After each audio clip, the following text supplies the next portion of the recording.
सूर्य कुमार यादव ने फिर से गौतम गंभीर को बचाया है। इस हार के बाद जो बात कही है वो आपको सुननी चाहिए। ये भी बताया कि कहां पर हम मैच हारे, टीम इंडिया और न्यूजीलैंड। टी20 में जो हमें लग रहा था कि हम 5-0 से क्लीन स्वीप करेंगे, हमें तो कोई हरा ही नहीं सकता। न्यूजीलैंड ने औकात और आईना दिखाया कि हाँ, इंडिया को भी हराया जा सकता है। मेरे लिए तो ये हार अच्छी है, क्योंकि ये हार इसलिए अच्छी भैया, वर्ल्ड कप से पहले थोड़ा सा गुरूर ना आ जाए, क्योंकि गुरूर तो दोस्त नबियों का नहीं चला, हम तो इंसान हैं।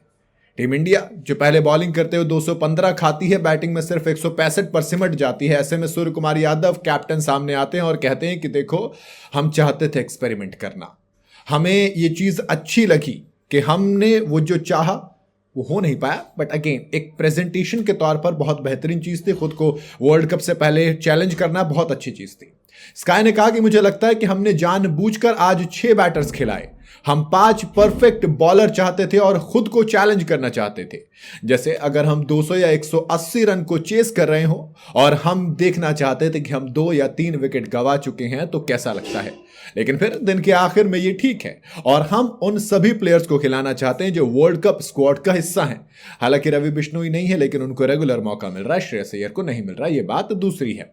खैर, सूर्य कुमार यादव ने आगे कहा कि देखो, नहीं तो हम दूसरे प्लेयर्स को खिलाते। जब हमने पहले बैटिंग की है तो हमने बहुत अच्छी बैटिंग की है, इसलिए मैं चाहता था कि अगर हम 180 या 200 रन का पीछा कर रहे हो, चेस कर रहे हो और 2 या 3 विकेट गिर जाएं, तो खिलाड़ी ये जिम्मेदारी लें और देखें कि कैसे बैटिंग करते हैं। तो ये एक अच्छा चैलेंज है जो हमने लिया। चीजें नहीं हुई वो बात अलग है। फिर शिवम दुबे की बैटिंग पर सवाल किया गया तो कहा कि भाई साहब, ये कमबैक का मौका तो था, क्योंकि ऑलमोस्ट लगा था कि शायद दुबे जी आज पार लगा देंगे नैया। तो ऐसे में सूर्य कुमार यादव ने कहा कि देखो, हार की वजह पर भी बात की। कहा कि उम्मीद है कि अगर हमें अगले गेम में फिर से मौका मिला तो हम फिर से चेस कर सकते हैं। लेकिन दिन के आखिर में अच्छी सीख मिली, है ना। बहुत ओस थी, ड्यू थी। मुझे लगता है कि यहां वहां 1 या 2 पार्टनरशिप, जैसे दुबे ने बैटिंग की, उनके साथ एक बैटर ने गेम के आखिर में बहुत फर्क डाला होता।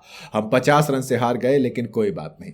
जैसा कि मैंने कहा, इस तरह के रनचेज में इस तरह की 1 या 2 पार्टनरशिप से फर्क पड़ सकता है और वही इंपॉर्टेंट है। अब गंभीर को काफी ज्यादा ट्रोल करने की कोशिश की जा रही थी इस एक चीज के ऊपर कि यार, हम एक बैटर कम लेकर क्यों खेले। अर्शदीप अगर आए हैं तो वो किसी बॉलर की जगह आते, लेकिन आपने ईशान किशन को बाहर किया था, तो वहां पर श्रेयस अय्यर बिल्कुल फिट बैठ सकते थे, बट आपने श्रेयस अय्यर को मौका नहीं दिया जानबूझकर, क्योंकि आपको कहीं ना कहीं सिक्योरिटी थी कि अगर अय्यर ने रन बना लिए तो फिर खिलाना पड़ जाएगा। एंड वी ऑल नो कि जब से श्रेयस अय्यर ने केकेआर को अलविदा कहा था, तब से गंभीर की चीजें सीरियस हो गई हैं। बट आई डोंट नो कि श्रेयस अय्यर के साथ क्या सीन है, बट इतना है कि वो 11 में जगह डिजर्व करते थे। अगर आप वाकई में एक बैटर को बाहर निकाल रहे हैं तो एक बैटर को एंट्री दे सकते थे, बट अगेन आप परफेक्ट बॉलर के साथ गए, जबकि आप खुद कहते हैं कि हम ऑलराउंडर्स को प्रेफर करते हैं। तो अपनी अपनी दलील अपनी अपनी जगह के हिसाब से लेकर चल रहे हैं, ऐसा क्लियर समझ में आ रहा है। बाकी आपका क्या कहना है, कॉमेंट में जरूर बताइएगा।